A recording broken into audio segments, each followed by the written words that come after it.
Hello everyone, welcome in your YouTube channel Kiran learners academy. हम करते हैं दोस्तों BPSC tree, NCERT and SCERT सामान्य ज्ञान क्लास 3 से लेके क्लास 10 तक।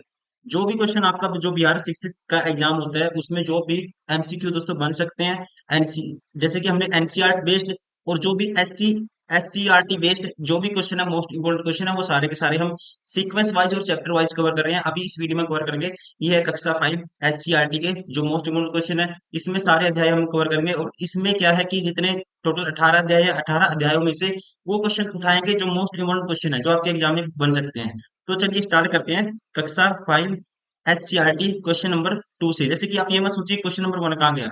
इसमें क्वेश्चन नंबर 1 इंपॉर्टेंट नहीं था, इसलिए हमने उसको पिक नहीं किया। क्वेश्चन नंबर 2 इंपॉर्टेंट है।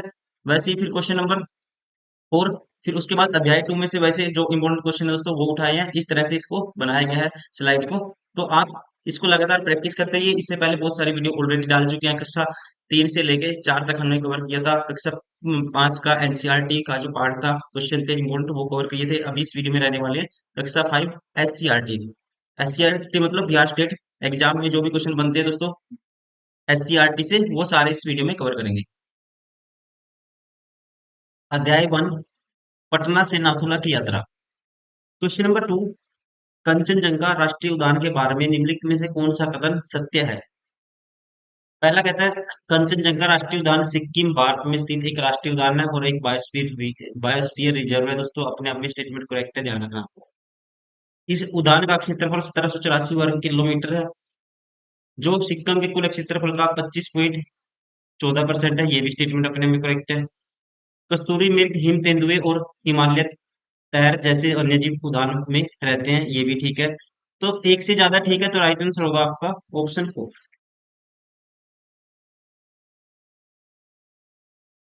क्वेश्चन नंबर 4, निम्नलिखित में से भारत के किस राज्य में हिमालय का फैलाव नहीं है।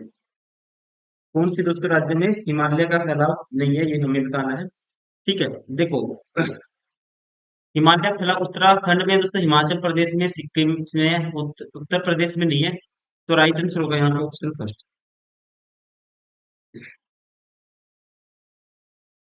ठीक है, टोटल कितने राज्यों में है ये भी पूछ सकता है। 11 राज्यों में है इसका टोटल फैलाव। जैसे कि हिमाचल प्रदेश, उत्तराखंड, सिक्किम, अरुणाचल प्रदेश, मेघालय, नागालैंड, मणिपुर, मिजोरम, त्रिपुरा और 2 राज्यों में दोस्तों असम और पश्चिम बंगाल के पहाड़ी क्षेत्रों में। ठीक है, इसका टोटल 11 राज्यों में क्या है, फैलाव है। राइट आंसर होगा इसका ऑप्शन फर्स्ट, उत्तर प्रदेश में नहीं है।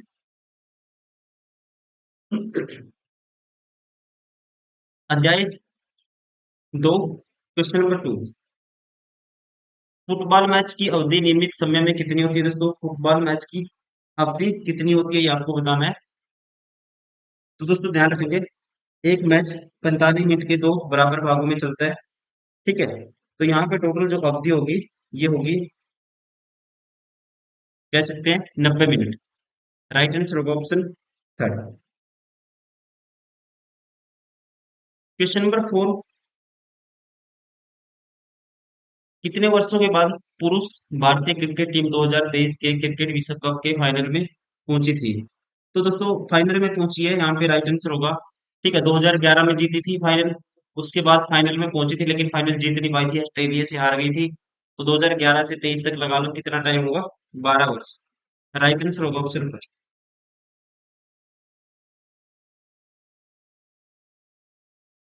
अध्याय 3, क्वेश्चन नंबर 2,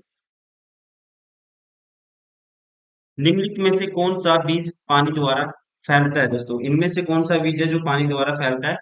तो यहाँ पे पानी द्वारा फैलने वाले बीज होंगे नारियल के बीज, वाटर लिली के बीज, ताड़ के बीज, सभी के सभी फैलते हैं।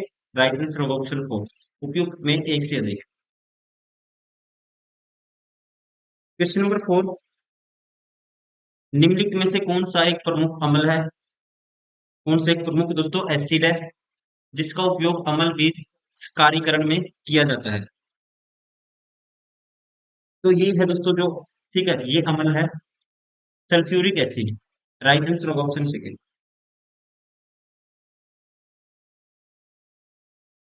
क्वेश्चन नंबर 2, अध्याय 4, किसी समूह के जीवाणु प्राय वायु में मनुष्यों की नाक, गले, फोड़े, फुंसियों व घाव में पाए जाते हैं। ये भोजन बनाते समय खांसने व छींकने तथा गंदे हाथों के माध्यम से भी भोजन में प्रवेश करते हैं। किस समूह के जीवाणु, ये आपको बताना है, किस समूह में ये आते हैं। तो इनके समूह को दोस्तों, राइट आंसर होगा, इनके समूह को कहते हैं, option second, staphylococci group. Option second is correct. Question number 4, enterobacteriaceae bacteriaceae श्रेणी के खाद्य की निगरानी के लिए उपयोगी सूचक जीव कौन से हैं। तो दोस्तों आप ध्यान रखेंगे, एंटोरोबैक्टीरियेसी ग्राम नेगेटिव बैक्टीरिया एक बड़ी है दोस्तों, श्रृंखला है, इनकी सीरीज है, जैसे कि स्वच्छता और संदूषण की ये निगरानी के लिए खाद्य उद्योग में एक महत्वपूर्ण ग्रुप के रूप में इनको मान्यता प्राप्त है। ठीक है, तो यहाँ पे राइट आंसर होगा स्वच्छता और संदूषण दोनों में। ठीक है, ये दोनों दोस्तों जो एंटीवायरस श्रेणी की खाद्य की निगरानी के लिए दोनों के दो उपयोगी सूचक जीव कौन से हैं, स्वच्छता और संदूषण, एक से अधिक, इसलिए राइट आंसर होगा ऑप्शन 4। क्वेश्चन नंबर 2, अध्याय 5, मच्छर जनित कौन सी बीमारी जोड़ों में दर्द, सूजन का कारण बन सकती है, जो महीनों तक बनी रह सकती है। ठीक है, मच्छर जनित कौन सी वो बीमारी है, ये हमें बताना है। तो ध्यान रखेंगे दोस्तों, इसका नाम है, राइट आंसर होगा, ये है chikungunya. Option first is correct.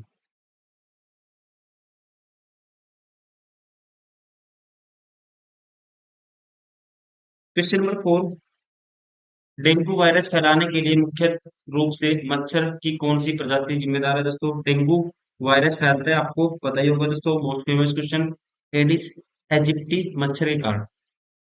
Malaria फैलता है मादा एनोफिलीज मच्छर के कारण।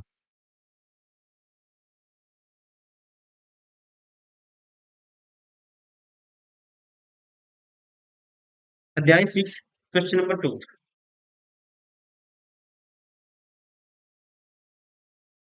निम्नलिखित में से कौन सा रेखा एक मानचित्र या चार्ट पर समान तापमान वाले बिंदुओं को मिलाने वाली रेखा है। तो इन रेखाओं को दोस्तों बोलते हैं समताप रेखा, राइट आंसर होगा ऑप्शन फर्स्ट। क्वेश्चन नंबर 4, एक वृक्षों के वितरण को दिखाने वाले मानचित्र, एक वृक्षों के वितरण को दिखाने वाले मानचित्र को कहते हैं, राइट आंसर होगा इसका option second, that is called thematic मानचित्र। क्या बोलते हैं दोस्तों, थीमेटिक मानचित्र, आप ध्यान रखेंगे।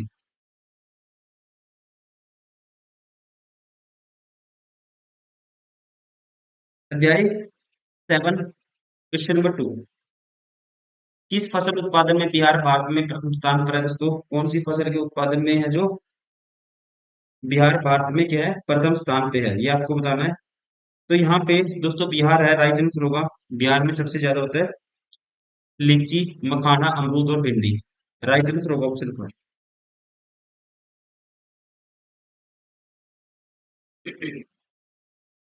क्वेश्चन नंबर 4,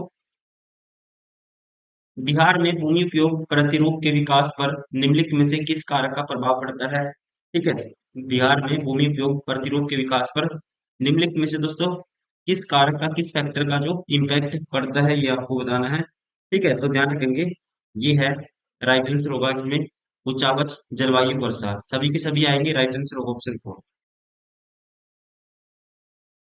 क्वेश्चन नंबर 2, अध्याय 8,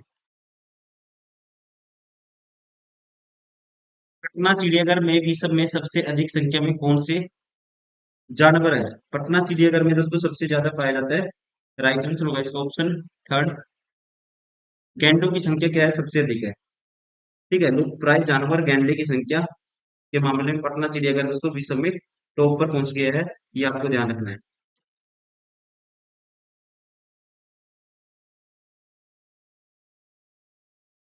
क्वेश्चन नंबर 4, निम्नलिखित में से कौन सा वन्य जीव अभयारण्य बिहार के गया जिले में स्थित है। बिहार के गया जिले में है दोस्तों, राइट आंसर होगा इसका ऑप्शन थर्ड, गौतम बुद्ध वन्य जीव अभयारण्य। अध्याय 9, क्वेश्चन नंबर 2, ब्रेल लिपि के बारे में निम्नलिखित कथनों का अध्ययन कीजिए। ब्रेल लिपि के बारे में निम्नलिखित कथनों का अध्ययन कीजिए। ब्रेल एक दोस्तों ब्रेल एक मोटे कागज पर डॉट्स उभरे हुए बिंदु बनाकर लिखा जाता है। बिंदियों की पंक्तियों को एक नुकीले औजार से बनाया जाता है। उठी हुई बिंदियों पर उंगलियां चलाकर इसे पढ़ा जाता है। सारे के सारे करेक्ट हैं, तो आप देंगे राइट आंसर होगा ऑप्शन फोर, उपयुक्त में से एक से अधिक। क्वेश्चन नंबर फोर, भारत में अंधेपन का सबसे सामान्य कारण क्या माना जाता है दोस्तों? भारत में अंधेपन का सबसे सामान्य कारण माना जाता है मोतियाबिंद। ठीक है, मोतियाबिंद राइट आंसर होगा इसका ऑप्शन सेकंड। अध्याय 10, क्वेश्चन नंबर टू, हम जल कुशल सिंचाई प्रणाली को कैसे बढ़ा सकते हैं? ठीक है, हम दोस्तों जल कुशल सिंचाई प्रणाली को कैसे बढ़ा सकते हैं ये आपको बताना है। ठीक है, तो इसको बढ़ाने का जो बेस्ट तरीका होता है ये होता है ड्रिप सिंचाई पद्धति अपनाने से। ड्रिप सिंचाई दोस्तों नियंत्रित सिंचाई की एक विधि है जिसमें पानी को धीरे धीरे कई पौधों की जड़ प्रणाली तक पहुंचाया जाता है। राइट आंसर होगा option third. Question number four, किसी जलराशि के आसपास के क्षेत्र को क्या कहा जाता है जिसमें वह जलराशि शामिल है? तो उसे कहते हैं, राइट आंसर होगा इसका ऑप्शन सेकंड, जल संभर। अध्याय 11, question number two, solar cooker में सूर्य के प्रकाश को केंद्रित करने के लिए निम्नलिखित में से किस सिद्धांत का उपयोग किया जाता है? ठीक है, किस सिद्धांत का कौन सा प्रिंसिपल है जिसका यूज किया जाता है? तो यहाँ पे राइट आंसर होगा इसका, दैट इज कॉल्ड दोस्तों स्पेक्युलर परावर्तन। स्पेक्युलर परावर्तन का उपयोग सौर कुकर में सूर्य के प्रकाश को केंद्रित केंद्रित सेंट्रलाइजेशन करने के लिए किया जाता है, कह सकते हैं। Option third is correct.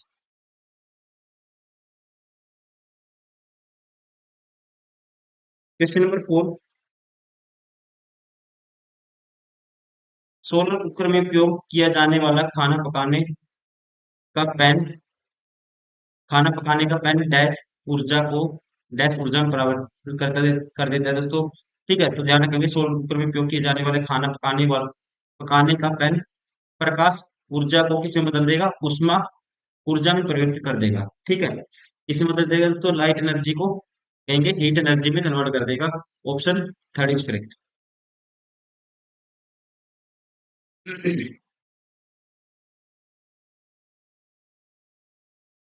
अध्याय 12, क्वेश्चन नंबर टू, वाल्मीकि राष्ट्रीय उद्यान निम्नलिखित में से किस जानवर के संरक्षण के लिए प्रसिद्ध है?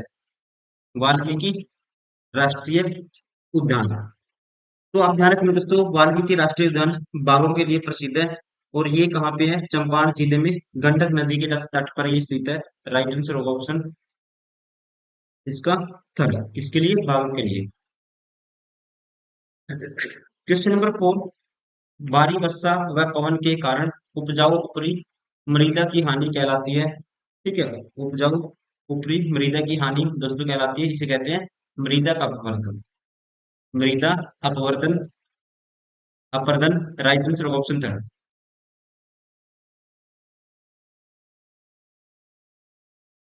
अध्याय 13, क्वेश्चन नंबर टू, निम्नलिखित में से कौन सा दोस्तों मिश्रण कोल गैस कहलाता है? ठीक है, कोल गैस किन गैसों का मिश्रण है? डायरेक्टली हम कह सकते हैं किन गैसों का मिश्रण है दोस्तों? कोयला। तो यहाँ पे ये मिश्रण होता है, ध्यान रखना आपको, हाइड्रोजन का, मीथेन का, कार्बन ऑक्साइड का, या कह सकते हैं कार्बन मोनोऑक्साइड। सीओ क्या बोलते हैं? कार्बन मोनोऑक्साइड का। कोयले में हाइड्रोजन गैस का जो परसेंटेज होगा 50%, मीथेन 35% और सीओ होगी कार्बन मोनोऑक्साइड 10%। राइट आंसर होगा ऑप्शन फर्स्ट।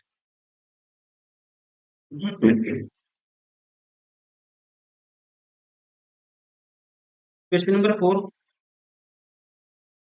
सुरक्षा की दृष्टि से खाना पकाने वाली एलपीजी गैस सिलेंडर में क्या बर्नर गैस को गंधयुक्त बनाया जाता है? तो यहाँ पे दोस्तों राइट आंसर होगा इसका ऑप्शन थर्ड, मर्क कैप्टन। ठीक है, एथिल मर्क कैप्टन, और इसका जो फॉर्मूला होता है ये होता है CH3CH2SH। CH3CH2 S H.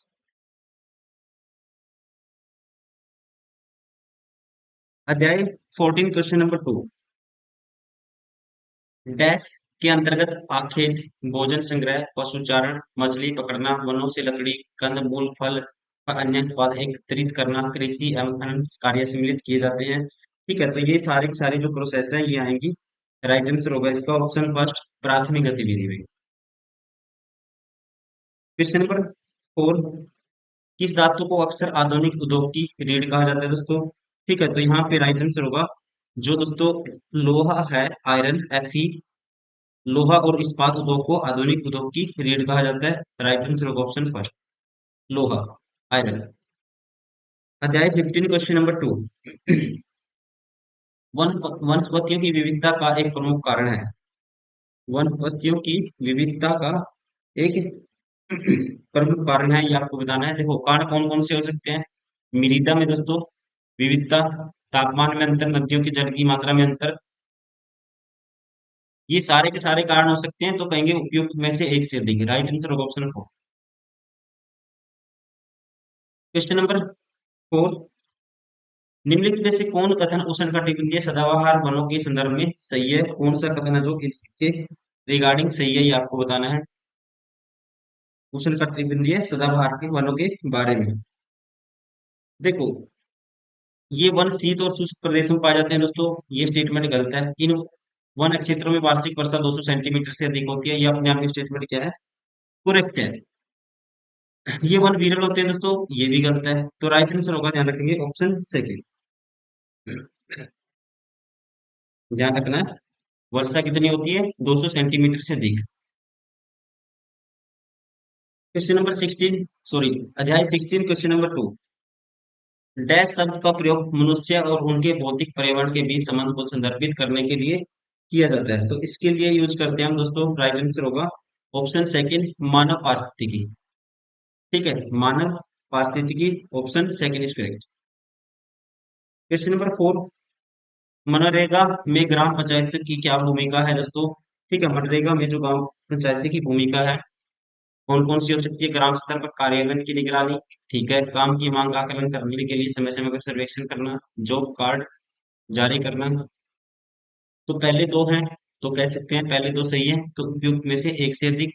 Right answer होगा ऑप्शन 4। अध्याय 17 क्वेश्चन नंबर 2। पर्यटन जिसमें दृश्यों और उसके जंगली पौधों जानवरों के साथ साथ किसी भी मौजूदा सांस्कृतिक अभिव्यक्तियों का अध्ययन, प्रशंसा और आनंद लेने के लिए विशिष्ट उद्देश्यों के साथ अपेक्षाकृत निर्विवाद या अदूषित प्राकृतिक क्षेत्रों की यात्रा शामिल है। तो उसे क्या कहेंगे, ये आपको बताना है दोस्तों, उसे क्या कहेंगे? तो यहाँ पे राइट आंसर होगा, इसके लिए टर्म है that is called ecotourism. ठीक है, इको टूरिज्म दोस्तों वह पर्यटन है जो पर्यावरण और स्थानीय समुदाय के बारे में जागरूकता पर केंद्रित है। Option third is correct. Question number 4। Dash स्थानीय जानवरों और पौधों के जीवन के साथ उनके प्राकृतिक आवासों में अवलोकन और बातचीत को संदर्भित करता है। ठीक है, तो यहाँ पे है, ये है वन्यजीव पर्यटन। राइट आंसर होगा ऑप्शन फर्स्ट। अध्याय 18 क्वेश्चन नंबर 2। निम्नलिखित में से किसकी पहचान विडोल परीक्षण से की जाती है दोस्तों? विडोल टेस्ट है जो, उससे किसकी पहचान की जाती है, ये आपको बताना है। ठीक है, तो यहाँ पे आसान क्वेश्चन है, तो इससे हम चेक करते हैं टाइफाइड की, टाइफाइड ज्वर की। ठीक है, इसके लिए टेस्ट किया जाता है Widal test. Right answer of option first.